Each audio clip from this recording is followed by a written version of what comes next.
பயங்கரமா ஒரு அவமானம் அன்னைக்கு எனக்கு. ஏன்னா சட்டையை பேண்ட்டை கேட்டுட்டு லாக்அப்ல வச்சுட்டாங்க, கரெக்டாங்க. நீங்க வந்து லவ் பண்ணக்கூடாது இந்த பொண்ணை வந்து ஊருக்கு போக சொல்லு உங்க அம்மா அப்பாவோட. லவ் தானே பண்றோம். இல்ல அதெல்லாம் லவ்லாம் பண்ணக்கூடாது, உனக்கு ஏற்கனவே கல்யாணம் ஆகிட்டு 2 குழந்தைங்க இருக்குமா சார். பட் அது பிரிவினையில போயிட்டு இருக்கு. நான் ஏதோ இன்னொன்று ஏதோ தேடி ஏதோ அமைஞ்சது, லவ் ட்ராக் போயிட்டு இருக்கு.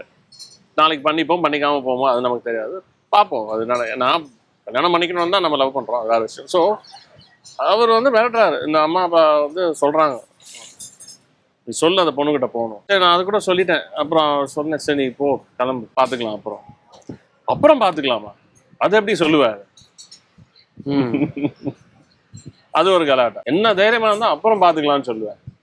அவனை உள்ள போடுங்க நீ சொல்லிட்டு ஷர்ட் பேண்ட்டை கேட்டு லாக்அப்ல வச்சுட்டேன். ஒரு 2 மணி நேரம் லாக்அப். இது முடிஞ்ச கையோட அடுத்த நாள் நான் கம்போஸ் பண்ணணும். இதுதான் எனக்கு டெட்லைன் வேற வச்சுட்டேன். பாலசக்தி சார் சொல்லிட்டாரு, இது ரொம்ப டைம் ஆயிடுச்சு, 2 மாசம், இது நாளைக்கு கொடுத்துரு இந்த 2 டியூன். அன்னைக்கு வீட்டுக்கு போயிட்டு மறுநாள் ஸ்டுடியோக்கு போயிட்டு கம்போஸ் பண்ண டியூன் தான் உனக்கான இருப்பேன். டியூன் பண்ணி சிஇல போட்டுட்டு என் அசிஸ்டன்ட் கொடுத்துட்டு டைரக்டர் சார் கிட்ட போய் கொடுத்துரு அப்படின்னு சொல்லி கொடுத்துட்டேன்.